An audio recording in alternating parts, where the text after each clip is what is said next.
Om Vakratunda Mahakaya Suryakoti Samaprabha Nirvignam Kuru Me Deva Sarvakaryeshu Sarvada. Om Shri Mahaganapataye Namaha. Om Shri Gurubhyo Namaha. Harihi Om Sadashiva Samarambham Shankaracharya Madhyamam Asmadacharya Padyantam Vande Guru Paramparam Asmad Gurubhyo Namaha. Shruti Smriti Purananam Alayam Karunalayam Namami Bhagavatpadam Shankaram Lokashankaram Shankaram Shankaracharyam Keshavam Badarayanam Sutra Bhashyakritau Vande Bhagavantau Punah Punah Ishvaro Gururatmeti Mukti Bheda Vibhagine Vyomavatyapta Dehaya Dakshinamurtaye Namaha Shri Medha Dakshinamurti Swamine Namaha Om Sahana Vavato Sahano Bhunakto Sahavidyam Karavavahai Tejasvinavadhitamastu ma vidvishavahai. Om Shanti Shanti Shanti. Harihi Om Shri Gurubhyo Namaha. Harihi Om. Om Parthaya Pratibodhitam Bhagavata Narayanena Swayam Vyasena Gratitam Purana Munina Madhye Mahabharatam Advaita Varshinim Bhagavatim Ashtadashadhyayinim Ambatva Manusandhadami Bhagavad Gita Bhavatveshinim Namostu te Vyasa Vishala Buddhe Ullara Vindayata Patra Netra Yena Tvaya Bharata Taila Purnaha Prajvalito Jnanamaya Pradipaha Prapanna Parijataya Totra Vetraika Panaye Jnana Mudraya Krishnaya Gita Mritaduhe Namaha Sarvopanishado Gavo Dogda Gopala Nandanaha Partho Vatsasudhir Bhokta Duktam Gita Amritam Mahat Vasudeva Sutam Devam Kansachanura Mardhanam Devaki Paramanandam Krishnam Vande Jagadgurum Bhishmadrona Tata Jayadrada Jala Gandhara Nilotpala Shalyagrahi Kripena Vahani Karnena Velakula Ashwathama Vikarna Ghora Makaram Duryodhana Vartini Sotirna Khalu Pandavai Rananadi Kaivartaka Keshavaha Parasharya Vachas Saroja Mamalam Gitatta Gandotkatam Nanakyanaka Kesaram Harikatha Sambodhana Bodhitam Loke Sajjana Shatpatairaharaha Pepiyamanam Mudha Bhuyat Bharata Pangajam Kalimala Pradvamshina Shreyase Mukam Karoti Vachalam Pangum Langayate Girim Yatkripatamaham Vande Paramanandamadhavam Yam Brahma Varunendra Rudra Marutaha Stunvanti Divyaistavaihi Vedais Sankabadakramopanishadaihi Gayanti Yam Samagaha Dhyana Vastita Dadgatena Manasam Pashyanti Yam Yoginaha Yasyantanna Vidhusura Suraganaha Devaya Tasmai Namaha. Namaste all of you once again. Standard housekeeping request for those who have just joined. Please mark your attendance in the chat box. I see almost 40 people, 38 people logged in, but only 12 attendance has been marked. So I request once again everybody to please mark your attendance by just writing your name in the chat box. Nothing more is required. Okay. So we were seeing in the last class this shloka starting with Bhishma Drona Tata Jayadrata Jala. Now I was explaining to you here the Mahabharata war is compared to a river, a treacherous river in which there are a lot of man-eating animals, river animals. what they call equine animals. So who are they? And the Pandavas, if they have to cross this river and win the Mahabharata war, they have to fight with all these animals which are there. And they are all very powerful, very strong animals. And first he starts with Bhishma and Drona are the banks of the river. So they cannot go beyond the banks, the Pandavas. They are actually, what you can say, boxed in by these two banks. One side Bhishma, another side Drona, and both are great warriors. Very difficult to win over them. Then the water, the treacherous water of that river is Jayadratha. Jayadratha is a Sindhu Raja. He was the king of Sindhu Desha, who was also on the side of Kauravas, who joined the Kaurava army. And he was also extremely powerful. So he is like the river whose depth cannot be fathomed. We cannot know how deep it is. And the Pandavas had to face him. So this was challenge number 3 for the Pandavas. Then Gandhara Nilotpala. Gandhara, now very much in news, Afghanistan. And Gandhara refers to the king and the prince of Gandhara Desha. The king's name was Subala, and the prince of Gandhara Desha was Shakuni. Shakuni's sister was Gandhari, who was married to Dhritarashtra, the Kaurava king. So that is how Shakuni becomes the mama of Duryodhana, the uncle, maternal uncle of Duryodhana. So Gandhari's name itself, because she is from Gandhara Desha, her name was Gandhari. So that time itself, in previous Yuga itself, Dhritarashtra had married a Afghan girl. Okay, today's Afghan. But that were all part of India only at that time. There was only Bharata Desha, which contained all these, these countries. So here, Shakuni is compared to a Nilotpala. Nilotpala is the blue lily we see in waters. It is very attractive, but when you go near its roots which are there, it is in slush. This lily that grows in slush. If you go near without taking proper care, your legs could be stuck in the slush. Okay, you could get trapped. So Shakuni is very deceptive, like the Nilotpala, blue lily of waters. Okay, that's the comparison given here. Gandhara Nilotpala. Then Shalyagrahi, Shalyagrahavati. Shalya is another king of Madra Desha. Madra Desha's daughter was Madri, the second wife of Pandu. Pandu had 2 wives, Kunti and Madri. Okay. So she came from Madra Desha. So Shalya was another very powerful king. Even though his daughter Madri was married to Pandu, still in this war he took the side of Duryodhana. He joined Kaurava army to support them. So he is an example of a relative, close relative who joins the opposition party. Okay. And he is compared here to Graha, a crocodile. So Shalya king is like a crocodile in the river of Mahabharata war. Then he says Kripena Vahani. Kripacharya, another great archer, like Dronacharya, Kripa. He was also one of the teachers of the Pandavas and Kauravas, right? So along with Dronacharya, Kripacharya was also a teacher.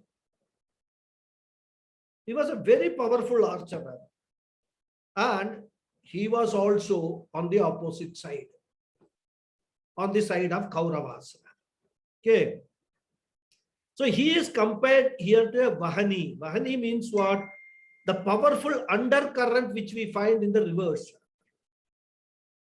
So if we get caught in that undercurrent, finished, it will just drag you away and take you right up to the ocean where it joins.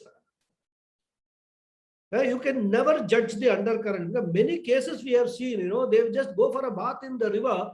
There is a strong undercurrent and they will be taken away, carried away. Superficially, the river will look very calm, but there could be, if it's a very deep river, there could be strong undercurrents. So Kripacharya was like that strong undercurrent. Then we had Karna, the great warrior, who was again so indebted to Duryodhana that he, despite knowing that he was one of the brothers of the Pandavas, he still decided to fight the war on the side of Duryodhana. So here he is, compared to Velakula. Velakula means turbulent waters. Vela means waves. Okay.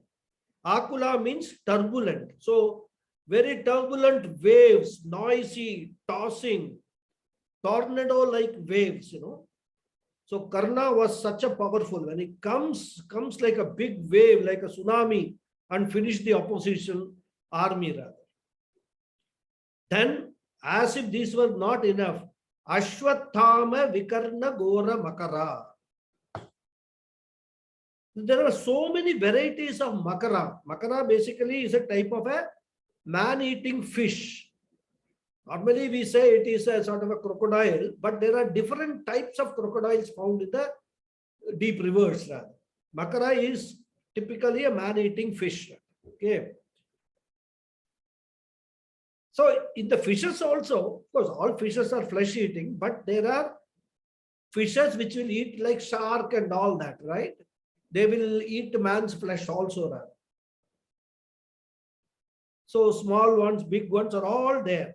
And who are they? One of them is Ashwathama. Ashwathama was the son of Dronacharya. Again, a very great warrior. Then Vikarna. Vikarna was one of the brothers of Duryodhana, very great fighter. He was also son of Dhritarashtra, of course, because he is the brother of Duryodhana. And they are all like Gora Makara, the flesh-eating fish or the shark, whatever you may call that. Then what about Duryodhana? Duryodhana is compared to a Vartini. Vartini means a whirlpool, right? It's an eddy, that which actually moves in a cyclic fashion. And if you are caught in a whirlpool, where we will end. Like the Bermuda Triangle they talk about. Once you go there, you disappear. That's all. And Duryodhana is like that whirlpool in the river of Mahabharata. Rananadi. Rananadi is in such a river, battle river or river of battle. Sa Uttirna. That was crossed over. Because the river is Nadi, Strilinga. So here Sa is used. Sa Uttirna was crossed over. Khalu, indeed. Pandavaihi, by the Pandavas. Kaivartaka Keshavaha. With the help of the boatman who is called Lord Krishna. So Pandavas want to cross such a river, with such a treacherous river, they couldn't have done on their own. That is sure. Because we see throughout Mahabharata war, Pandavas actually were giving a walkover to the Kauravas when Arjuna put down his, he says, I'm not going to fight this war. First chapter, when we come, we will see that. They were giving a walkover to Kauravas. But for Krishna, who actually made Arjuna get up and fight, they would have not won this war at all. Totally confused state was Arjuna was in.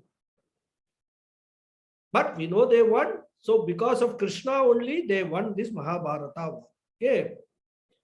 Because he was a skillful boatman, like a boatman, not a boatman, like a boatman. Because a skillful boatman, when he is in a very treacherous, a turbulent river, he knows how to actually maneuver the boat and take it to the other shore, to take the passengers safely across. Lord Krishna is compared to such a boatman because of his skill, because of the advices that he gave to Arjuna from time to time during the war. The Pandavas could win the war. So he is called Kaivartakaha Keshavaha. Keshava is Lord Krishna. Kaivartaka is a boatman. Right? So that means that here Madhusudana Saraswati, who has written this, he says that in case you face a similar situation tomorrow, then you can also surrender to Krishna. And then the moment you surrender to Krishna, pray to him with all sincerity, Krishna will guide you. He will put the correct thoughts in your mind and you will take the right decisions in your life. And then you will cross over this treacherous river of our life with the help of Krishna. He may not come physically, but there is no need for Krishna to come physically as long as he is guiding you through your thoughts. That is how we get the kripa of the gods, right? So whenever we are like arthas, I told arthas in troubled situation, he will be artha trana parayana. Lord Krishna will be. So this is the meaning of this.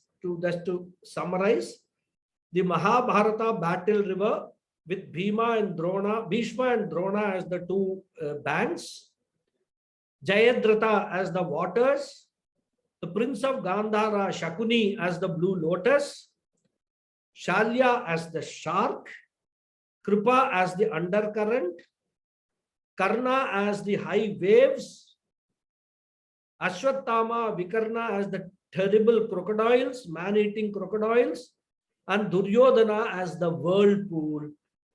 Such a river was crossed over by Pandavas with the help of Lord Krishna, Kaivartakaha, a skillful or skilled boatman. Okay. So we have seen 3 verses on Krishna. Now we will go to the 4th word on Krishna Vandana. But this is the 8th verse in the 9 verses of Madhusudana Saraswati. I will read the verse. Mukam karoti bhachalam pangum dangayate girim yat kripatamaham vande paramananda madhavam. So the Anvaya is yat. Within bracket you put yam. Kripa should be kripaya. That is again within bracket you can put, because this is also converting a poetic language into prose language. We must understand kripa means what? Kripaya. Mukam vachalam karoti pangum girim langayate tam paramanandam aham vande. Right. So the main sentence is tam paramanandam aham vande. I salute that Krishna whose nature is that supreme ananda, paramananda, in the form of superlative happiness. Whose nature is superlative happiness. So I salute that Madhava, Paramananda Madhavam, it says Madhava, right? Madhava, Krishna is referred to here in this sloka as Madhava. Paramananda Madhavam Aham Vande. So Madhava means Lakshmi Pati or Shripati also is said, right? Lakshmi is another name for Shri. Because the word Ma stands for Lakshmi, means Lakshmi, okay? Lakshmi Devi or Shri. And Dhava means a husband, another word for Bharta. or a consort, rather, you can call it, right? Or a pati. So Madhava, if you understand the Sanskrit derivation, it means Lakshmi Pati. Okay, or Shripati, you can say. And what is the nature of this Madhava? He is of the nature of Paramananda, always happy. In all situations, he is happy. Actually, Lakshmi is with him, so he has got to be happy, isn't it? We are also very happy, many of us, most of us, all of us, when our Lakshmi is with us, isn't it? And if you take Lakshmi as the wealth, if wealth is there, who will not be happy? It's a different thing that more wealth brings unhappiness, but adequate wealth is there. One is always have peaceful mind. We don't need to worry about what is going to happen in future. So he's got Lakshmi, Krishna has got Lakshmi with him, Krishna is Vishnu's avatar. So he is Parama Ananda. So here we must understand one thing. We can take it as here, Lakshmi does not mean the wealth, physical wealth in terms of money. We can take Lakshmi as the wealth in terms of wisdom. Because the greatest wealth anybody can have is the wealth of wisdom. And it is said in our Shastras, Lakshmi will reside in those places where Saraswati is there. If Saraswati comes, Lakshmi will follow. So the wealth of wisdom is most cherished and most revered in our culture. We don't revere Lakshmi as much as the Western civilizations do. In our culture, Saraswati is given more importance. Wherever Saraswati is there, Lakshmi will be there. That is our understanding. Okay. Because mere material wealth cannot give Ananda. As I told you, material wealth can lead to even dukkha rather. In fact, it often gives problems and it is the source for all quarrels in the family. Among children, among the siblings, everything. Material wealth is the source of always unhappiness. But the wealth of wisdom, no problem at all. Because you don't lose it. The more you share it with others, the more you gain. That's the beauty of the wealth of wisdom as compared to the wealth of material wealth.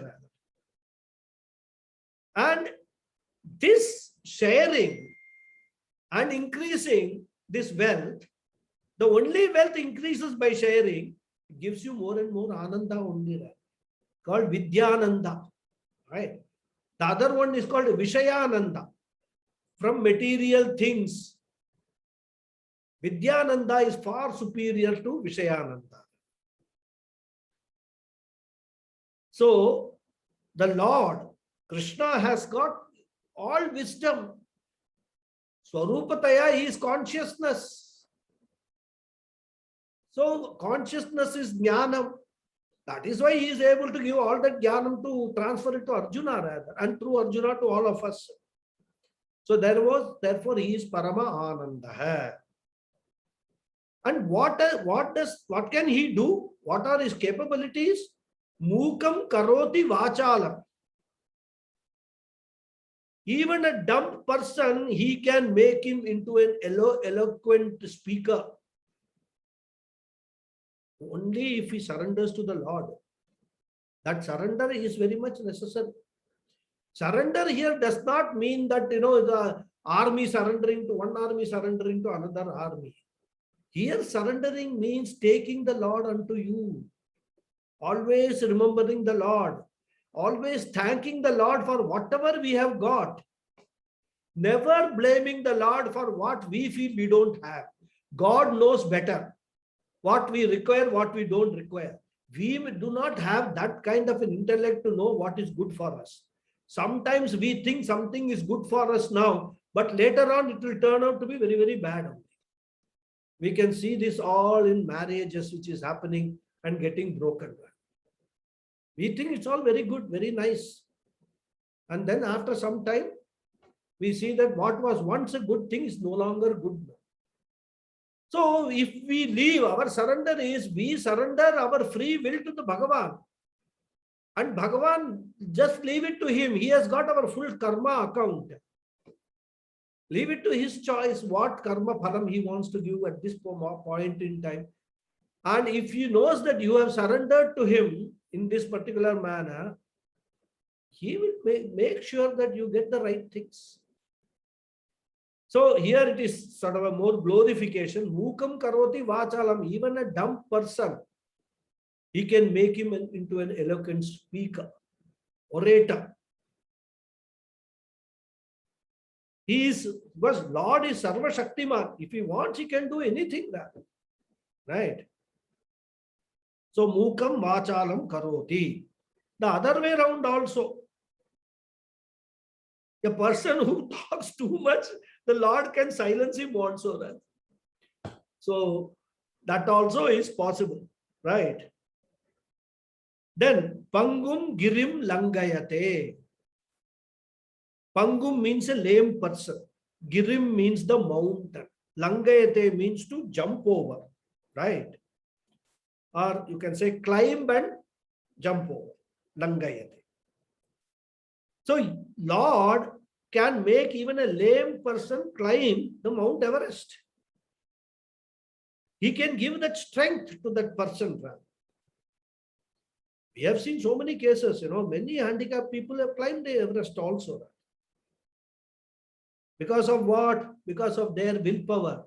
Once you surrender your willpower to the Lord will actually recharge that willpower and give it to you back.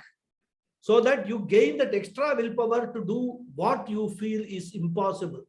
What many people will feel is impossible, but it will become possible for you.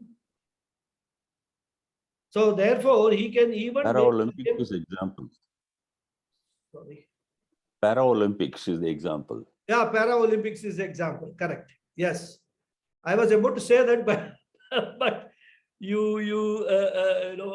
okay, that's fine. No problem. Paralympics, they're winning so many gold medals and all. That is a great example from where they get that willpower.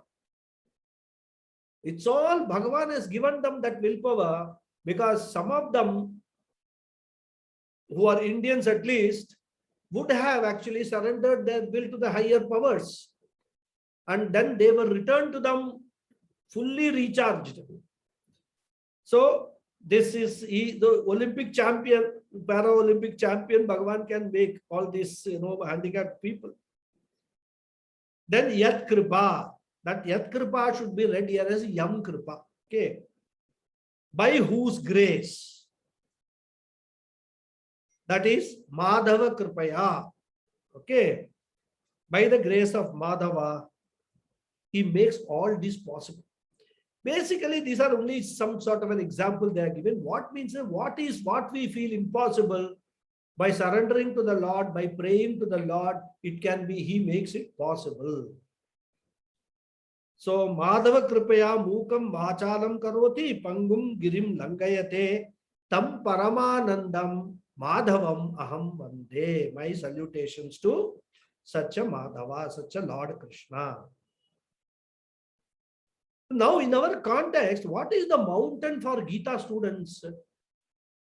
Gita students, the biggest mountain that we have to cross is study the 700 verses consistently, continuously, understand what is the message given in the 700 verses, which is nothing but the message of the Upanishads only. The vision of the Upanishads is reflected in the Bhagavad Gita.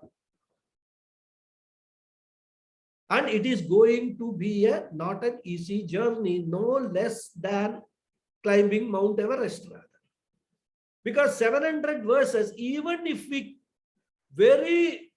let's say, cover 5 verses in the class, very optimistic estimation, it will not be possible. Some verses will require one class, one verse will require.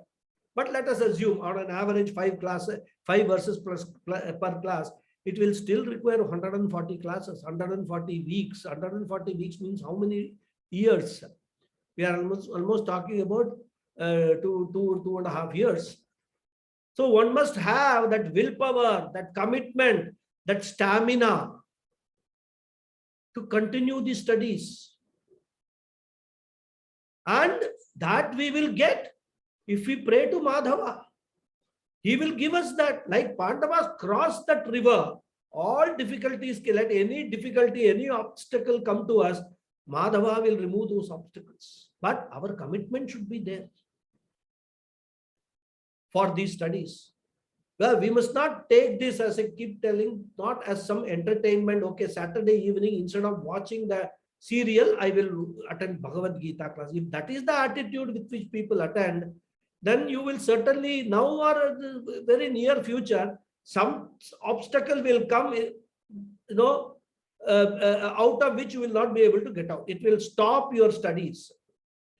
We must remember one thing, scriptures, we can get the knowledge which is there in the scriptures, provided the scriptures bless us. Without their blessing, we cannot get any knowledge from the scriptures. And for getting their blessing, there are qualifications which are prescribed in the scriptures, and we must try to acquire those qualifications, even though at the beginning we may not have it, but over a period of time, we must try to acquire those qualifications. We must actually exhibit, demonstrate our seriousness for learning. Then the learning will happen. Let it be 3 years, 5 years, any number of years, you will keep on learning only. Bhagavad Gita is one scripture. There are so many like that. And everything we can learn. So, we also need the grace of the Lord, the Kripa of Madhava, for our mental and intellectual and physical strength to continue these studies. So, along with Madhusudana Saraswati, let us also surrender to the Lord with and offer our namaskaram. Now comes the fifth and the last verse of this Dhyana Slokas. Now, I once again request all of you, please go to the chat box and register your name by way of marking your attendance. It will just take only few seconds, but that will help me a lot to know who are all students who are regularly attending and who are actually registered, but they are finding it extremely difficult. So then, I can request them to withdraw, or I can withdraw their names and tell them that if they want to join later, they can write to me and then we can see that. Okay. So my request again, please register your names in the chat box. Then last verse. Yam Brahma Varunendra Rudra Marutah Stunmanti Divyaistavaihi Vedai Sangapadhakramo Panishadaihi Gayanti Yam Samagaha Dhyanavastita Dadgatena Manasa Pashyanti Yam Yoginah Yasyantanna Vidhussura Suraganah Devaya Tasmai Namaha. So, Anvaya of this sloka is Yam Brahma Varuna Indra Rudra Marutaha Divyaihi Stavaihi Stunvanti Yam Samagaha Vedaihi Sanga Padakrama Upanishadaihi Gayanti Yam Yoginah Dhyana Avastita Tadgatena Manasa Pashyanti Yasya Antam Sura Asura Ganaha Na Viduhu Tasmai Devaya Namaha. This is the Anvaya. Main sentence is very simple. Tasmai Devaya Namaha. Prostration, namaskarams to that Lord. Deva means Lord. What type of Lord? What type of God? It's not any ordinary God.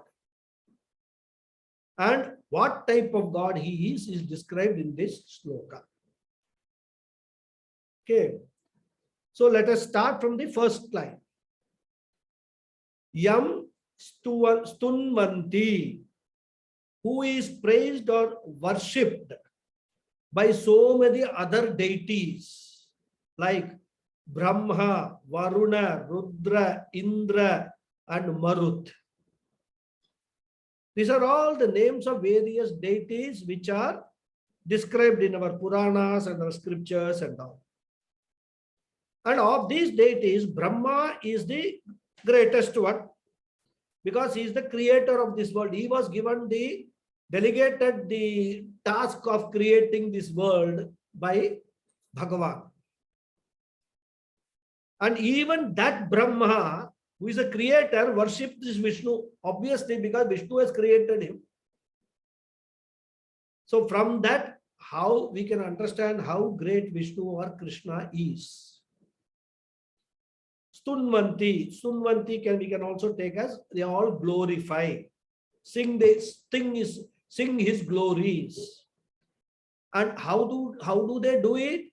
Divyaihi stavaihi, through divine hymns, then sacred stotrams, prayers, all these things they do that. Okay.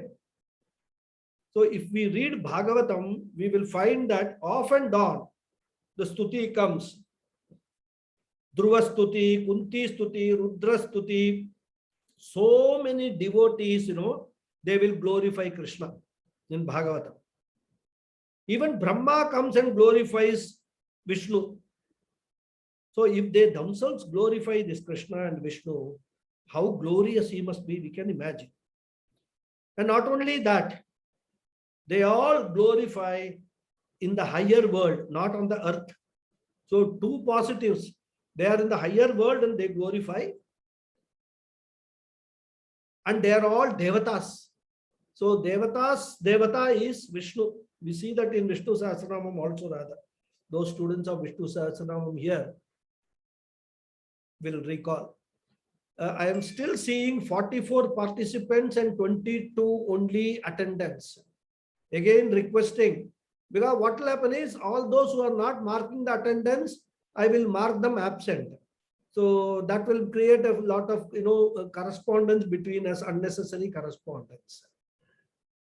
So that's why I request you, please mark your attendance. I have one more way. If you fail to, or if you don't mark the attendance, I will take a screenshot of the participants and that will serve as attendance for me. But I don't want to, I want to avoid doing that if you can mark your own attendance. And please take it seriously. I'm serious about this. Okay. So even apart from the devatas in the higher lokas who glorify him, even on the earth, the devotees of the Lord glorify him. Samagaha gayanti. Samagaha means the chanters of Samaveda. Gaha means who chant or who sing. So we should take the reference to Samaveda as a representative of all other Vedas. Not only especially Samavedas, but because it is the verse, so he has used Samaveda as a Lakshana. Okay. Because Samaveda is musical form. So when you say Gayanti, then Samaveda goes with that. Right? So sing the Samavedas. So all Vaidikas, they sing the glories of the Lord. Then Vedaihi, through all the 4 Vedas. Not just the Vedas, Sa Anga Pada Krama Upanishadaihi. Along with the Veda Angas, because the Vedas have got 6 Angas or limbs, what we call the auxiliary disciplines. And they are Shiksha, phonetics, Chandas, the prosody, in the sense that the meters, they are all there as Veda Angas rather. Poetic meters, Vyakarana, grammar, and we can include a linguistic analysis also. Then Niruktam, the etymology of the words. Explanation, how the words are derived. That's the beauty of Sanskrit. Every word you can have a derivation, how it is derived by Knowing that, you will know how to find the meaning of that word. Then kalpa. Kalpa is ritual instructions for performing all the rituals rather. That is a part of the Veda Anga. And Jyotisha. Jyotisha is astrology or astronomy. That is Jyotisha. Okay. And Padaha and Kramaha. Padaha and Kramaha, they represent different types of chanting of the Vedas. They are very ingeniously designed, right? Different type of chanting of Vedas, so that it's a method for memorizing the Vedas rather, memorizing them thoroughly. One type of chanting is called Pada chanting, where each word is chanted separately. In fact, each word is taken as a sentence and there is a pause, full stop, and then another word is, next word is chanted. For example, if you take the first verse, Parthaya Pratibodhita, the way the Pada will chant is Parthaya Pratibodhitam Bhagavata Narayanena. Like that, they will separately, they will chant. That is Pada chanting. Okay. Because if we do it without practice, we will forget the next word if we do it. So it requires a lot of practice to do that. Fast we can easily say Parthaya Pratibodhitam Bhagavata Narayanena Swayam. We can easily say that. But you try chanting this separately, one word at a time with a pause, you will forget what the next word is. So if you chant like this, it will just go and stay in your mind. That is how they learned all the chanting of these Vedas in the oral tradition. Then Krama chanting is there. That's also very interesting. There, two words are joined together and they are chanted in a pattern. So it is like if you number the words 1, 2, 3, 4, it will be 1, 2, then 2, 3, then 3, 4. Like Parthaya Pratibodhitam, Pratibodhitam Bhagavata, Bhagavata Narayanena, Narayanena Swayam. Like that it will go. So one sloka will be chanted 1, 2, 2, 3, 3, 4, 4, 5, like that it will be chanted. So not only you will know the sloka, you will know which order, which word comes. Then there is something called Jatapata. There's another combination, 1, 2, 2, 1. Then 2, 3, 3, 2. Then 3, 4, 4, 3. Like that it goes on. Okay. This is Jatapata. Well, I don't know much about Jatapata because I have seen Kramapata and Pada Pata. This Jatapata is also one method of chanting. So Parthaya Pratibodhitam, Pratibodhitam Parthaya. What they're going to do is the Vaidikas will split themselves into two groups. And one group will chant 1, 2, the other one will chant 2, 1. Like that, they will go on chanting rather. Very nice to hear also, Veda mantras. So it will go like this: Parthaya Pratibodhitam, Pratibodhitam Parthaya, Parthaya Pratibodhitam, Pratibodhitam Bhagavata, Bhagavata Pratibodhitam, Pratibodhitam Bhagavata, Bhagavata Narayanena, Narayanena Bhagavata, Bhagavata Narayanena. Like that it goes on. All Veda mantras they chant like this. And this is what the children, they learn in the Gurukula. When they go in the Veda Patashala, 12 years, 15 years they spend. These are all taught to them there. That is how they learn all these things. And then when they come to, as priests and all perform, everything comes like this. And when they attend big Mahayagnyas and all that, they are with very senior people, but everybody chants together. Everybody knows how to chant this. Then comes Ganapathy. That is another method of chanting that, where they have to do 1, 2, 2, 1, 2, 3, 3, 1, 2, 3, 3, 2, 1. Like that, it goes in certain sequence rather. Even to talk of numbers, it is confusing. What to talk of mantras, what they learned at Ganapathy.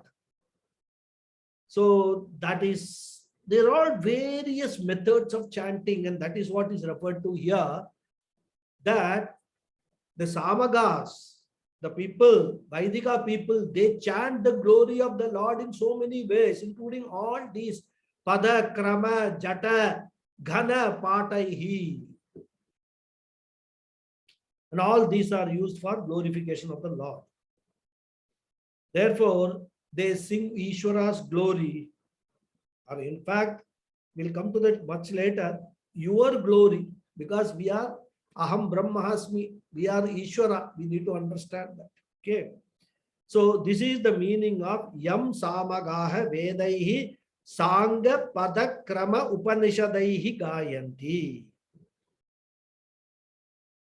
Then Yam Yoginaha Pashyanti. The great jnanis, the yogis, meditators, see the Lord in their inner mind as their own self. Manasa Tadgatena, with their mind. Because they are in meditative state, their mind is concentrated on the Lord only, on their Swarupa, on their own Swarupa and the Swarupa of the Lord. Great Jnanis, that is why they are always in that, even when they are in a waking state, their mind is always engaged in the thoughts of the Swarupa of the Lord, which is nothing but their own Swarupa. Okay. So, Ekagra Manasa, with the concentrated mind, focused mind, one-pointed mind, you can say. Okay. The yogis visualize and perceive the Lord, not outside but within. For us, we have to go to a temple to see the Lord, but the yogis, they can see that inside, they do all Manasa Puja, everything inside only. And when they do it, what is their state? Dhyana Avastita. They are in the state of meditation. So they perceive the Lord there inside. The devotees perceive the Lord outside, but yogis see the Lord inside. So Yam Yoginaha Pashyanti. Yasya Antam Sura Asura Ganaha Na Viduhu. Yasya Antam Na Viduhu. Even though the Lord is described in the scriptures as a person, as a human, in a human form, the real God or real Lord is not a person. It is a principle, as we have seen in other things. It's a Sachidananda principle. It's a principle of pure existence, pure consciousness, and limitlessness. That principle is what we call Ishwara, God or Paramatma. So, because in order to appeal to us, it is very difficult to understand something which is just a concept, which doesn't have a form. The scriptures, for our purposes, has given a form, so that at least to begin with, we can relate to that form before we go to higher levels where we are able to understand the Lord who is formless. Because if we understand God to be a person like you and me, there will be a big problem. The problem is we are limited in all our capabilities. Then the Lord will also become limited in his capabilities. So what will happen? The first limitation will be our limitation. When you are in Bhagavad Gita class, you are not elsewhere. If you are elsewhere, you are not in Bhagavad Gita class. So this is called spatial limitation. And there will be time-wise limitation also, isn't it? If you are in this century, you were not there in the previous century, you will not be there in the next century. I mean, just I'm saying that previous century you might have been, but previous to that you were not. So sometime there was a beginning, and there is a end date, time-wise limitation rather. Okay. And if we understand that we will be confining the Lord to Vaikunta and Kailasa, then we said we will also think that Lord is also spatially limited, time-wise also he is limited. So Lord will also have a date of birth and date of death. So the actual nature of the Lord is limitless, He is all pervading. How do we understand that? So it is not correct on our part to actually visualize the Lord in a human form. But for the beginners, in order to relate to what that Lord is, a human form is used in all our, our photos, idols, everywhere. So he says that even Sura, Asura Ganaha, even the Devas and Asuras, Na Viduhu, they also do not know the real nature of the Lord. The real nature of the Lord we will know only when we get Brahma Vidya. When we get self-knowledge, Atma Vidya or Brahma Vidya, when we get that Nyanam, we will know the real nature of the Lord. Right? So they also, Devas and Asuras who have not got this Brahma Vidya, they also take the Lord to be a limited person only. So Bhagavan has got two forms. One is a limited human form, temporarily taken for the sake of the devotee. And this limited Bhagavan, we can see in avatars also, where he takes a avatara, a human form of his own choice, depending upon the circumstances. He can take any form, not necessarily human form. He has taken Matsya, Kurma, Varaha, all forms he has taken, Bhagavan Vishnu. So not necessarily a human form, only Rama, Krishna are in human forms, Balarama. Okay. We'll see all these details in Gita. Bhagavan Krishna talks himself, will say all these things. Because he will say that my devotees think that I am Mr. Krishna who is residing in the Gokulam or at some place, right? And he, of course, he calls them all ignorant people, ignoramuses. They take my body as me. My body is only Maya Manusha Vesha. The real I am all pervading. So to that all pervading Lord, Tasmai Devaya Namaha, to that Lord I offer my namaskara. Let us all offer our namaskara. Okay. So now, despite my various requests, it is not happening.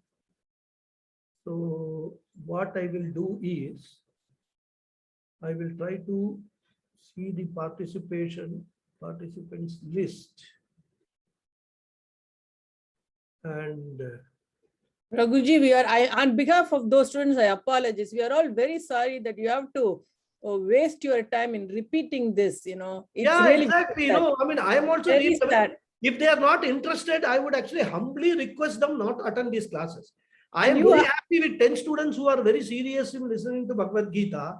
And despite my requesting 3 times, if they cannot just take 1 second to go to the chat box and register their names, it's a very sad state of affairs. I mean, I don't know what to say. And my request is as soon as you log on, why can't we put our name in the chat box? First thing, like you get up, you brush your teeth, you sit in the class, put your name. It's not a rocket science.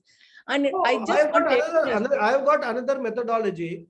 But like what I did in Sanskrit classes in the beginning, I've got the list of people who are registered. I will call out each name and say presence or absence are like a school.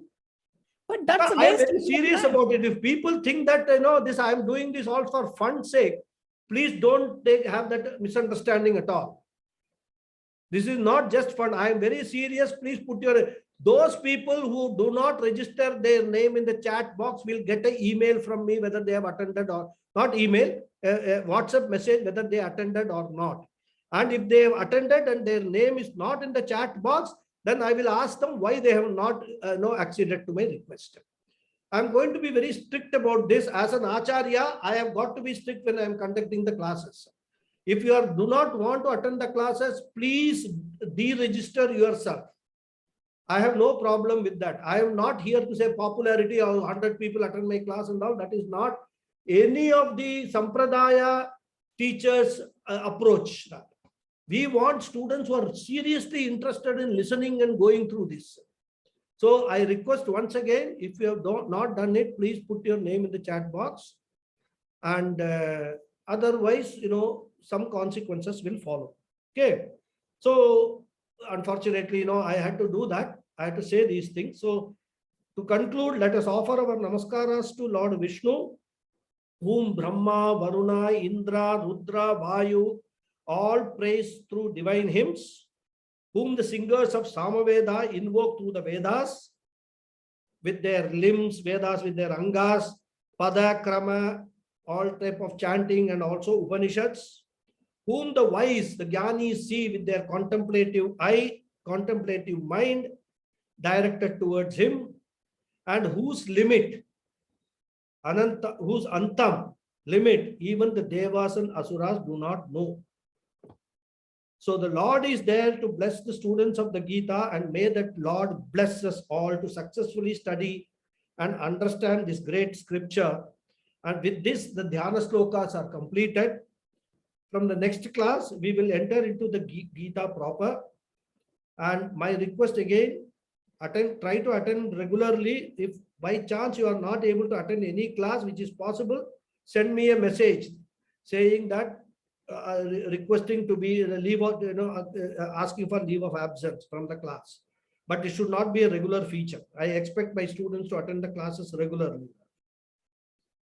And those of you who are really interested, you can write some kind of notes and all that. You can have a notebook, because the Gita is a teaching. It is not chanting. So there will be a lot of things which you will need to learn, you will need to recollect, and you will need to revise also. Okay. So it's very difficult to carry all the ideas in the mind. That's why when I also talk, I have notes and then I talk from the notes only. So it will be useful if you are very serious about spiritual journey. Okay.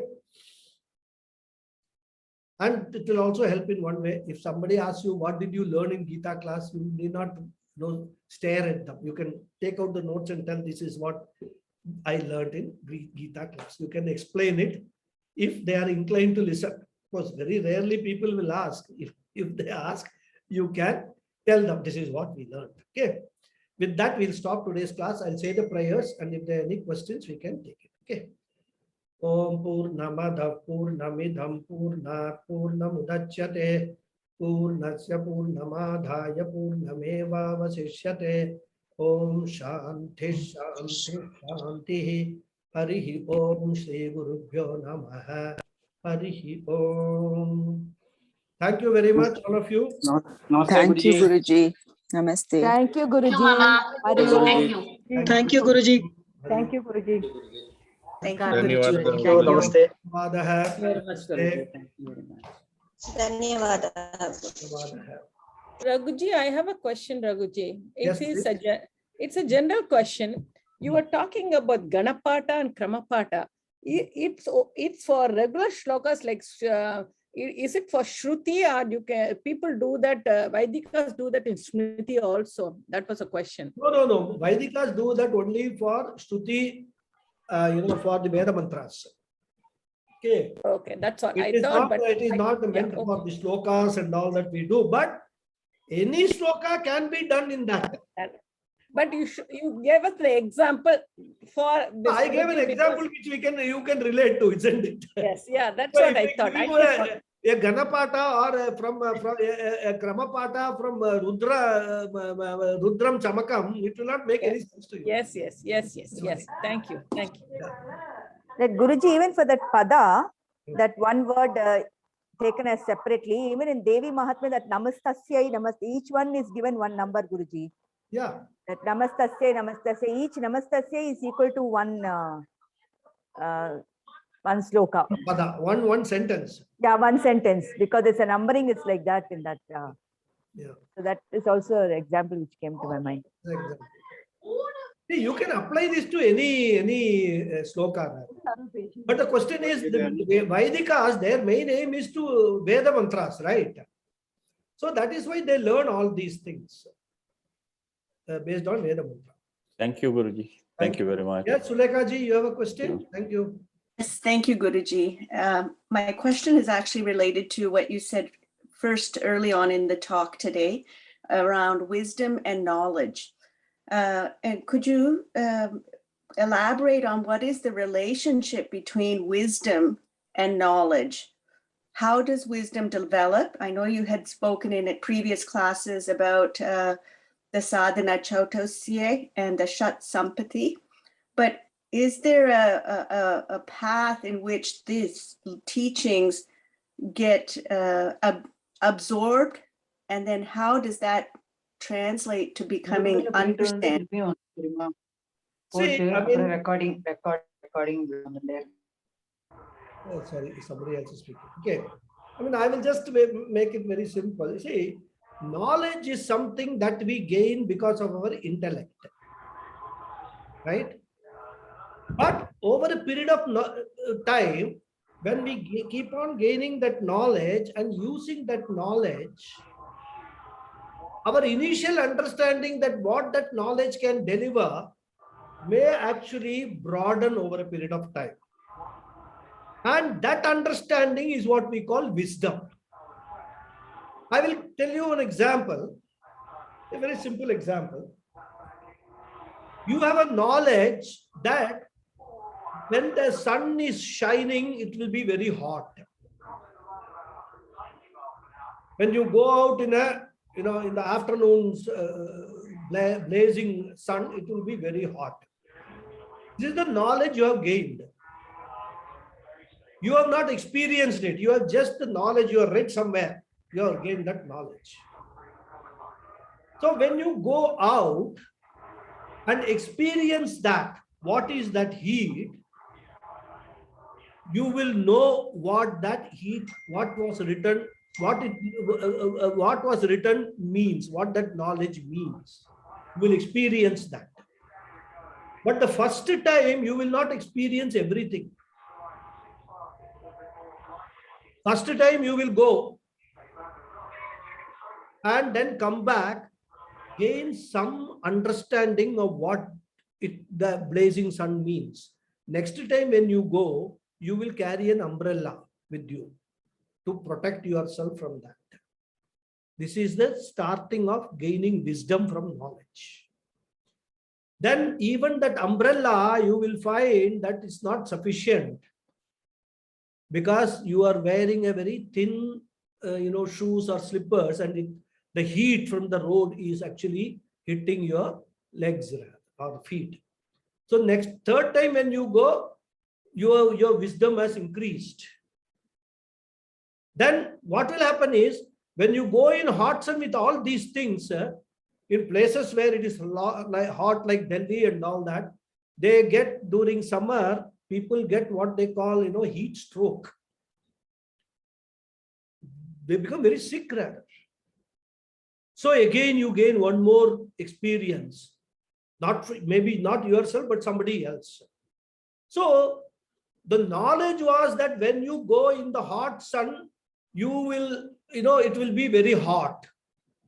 But the wisdom grows over a period of time with more and more experience of, when you put that knowledge to test, or when you actually work on the basis of that knowledge, you gain wisdom.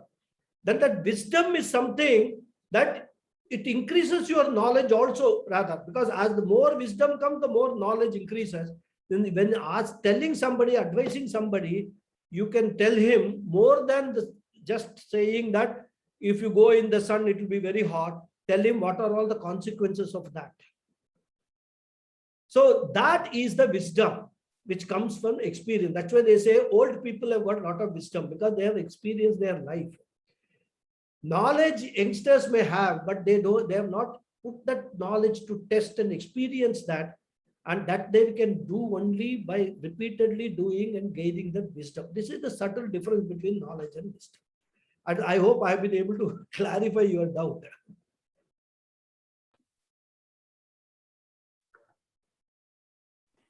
Thank you, Guruji. Yes, that's very Hari Om, clear. Guruji. Hari Om. Have I clarified your doubt, Sureka ji? Yes, thank you, Guruji. That Okay. is a very clear explanation. And actually, I'm glad that you brought in the word experience, because there are principles you mentioned as well. If I could just ask a follow-up question. I know that Hariji has a question, so I don't want to take up the time. If Hariji would like to go Time is first. not an issue. If you have a question, you ask. Finish. So I will take the next question from Hariji. thank you. Thank you. So my question to that is, is Nyanam the same as wisdom, or is there an element, as you mentioned, with experience and knowledge? Does that complete the fullness of Nyanam? Yes. See, that is why when we come to Vedanta, we talk about 3 levels of 3 sadhanas, right? Yes. Shravanam, Mananam, Nididhyasanam, right? The Shravanam, you gain the knowledge, but you don't gain wisdom. Wisdom is when you internalize that knowledge is wisdom, that jnana. For that, first thing you must do is you must not have any doubt about the knowledge that you have gained. That is the Mananam stage, when you clarify, clear all your doubts in the mind, and then have a firm, doubtless knowledge.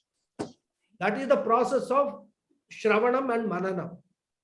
And Nididhyasanam is, not physically experiencing, but experiencing that knowledge by running that knowledge again and again and again in your mind through meditation, and gaining that within quote unquote experience, because Brahman or Atma is not as it's a self, it is not a subject matter of experience, it is the subject itself. But in order to understand that what we have gained through knowledge, we need to go through the Nididhyasanam stage and repeat that knowledge again and again to make it, convert it into Jnanam or wisdom. This is the way in Vedanta it works. Thank you. Very nicely explained. Appreciate it. Thank you. Thank you.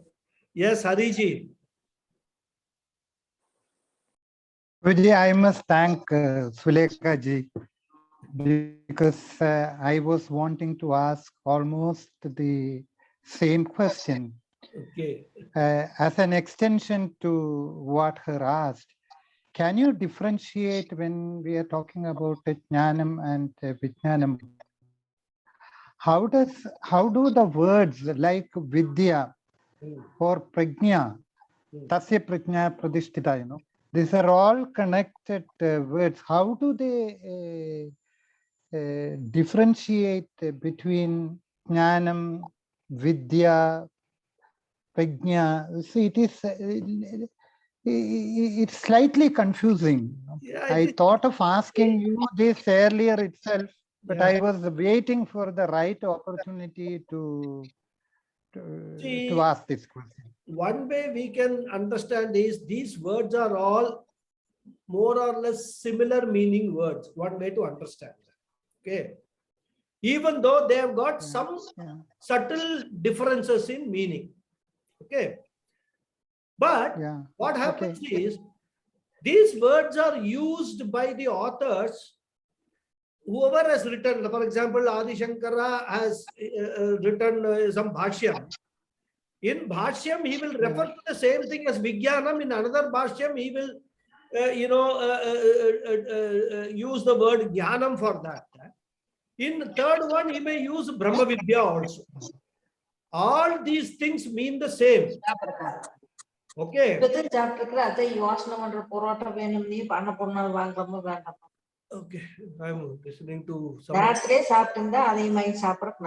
I have joined some other class, please. So let me mute. Okay, I have muted.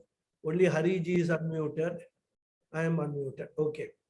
So one way to understand is that these are all Paryayavachi words in the sense that they are all convey the same meaning, and in different contexts, the Acharyas use these words, differently, because Sanskrit language, lot of similar sound meaning words are there. So they will use it depending upon what to them appeals at that particular point in time. So Vijnanam is what? Vishesha Jnanam is Vijnanam. The V in Vijnanam stands for Vishesha. So one can say that the Brahma Vidya is not any ordinary Jnanam we are talking about. We are not talking about any ordinary wisdom, like the wisdom of the sun example I gave you, the heat of the sun. That wisdom is also wisdom, but it's an ordinary, laukika wisdom. But here, when we talk about Brahma Vidya, the knowledge of the self, it is a Vishesha Jnana. Everybody cannot get that. So in that context, the same Jnanam which is used, you can use the word Vijnanam, Vishesha Jnanam. By that, we will understand better that we are not talking about any ordinary Jnanam, any Laukika Jnanam. We are talking about Alaukika Jnanam, the spiritual Jnanam. So that is how we can differentiate. So, but if you use the word Jnanam for Brahma Vidya, nothing wrong in that. You can use that word also. A person who needs to understand will understand what he is referring to. Okay. Vidya and prajna, it is a different word. Prajna means consciousness. When we use the word prajna, prajna means consciousness, right? And what is consciousness? Chit aspect. Yeah. Chit is consciousness. Prajna is consciousness. What is chit? Consciousness is of the nature of knowledge, of the nature of wisdom.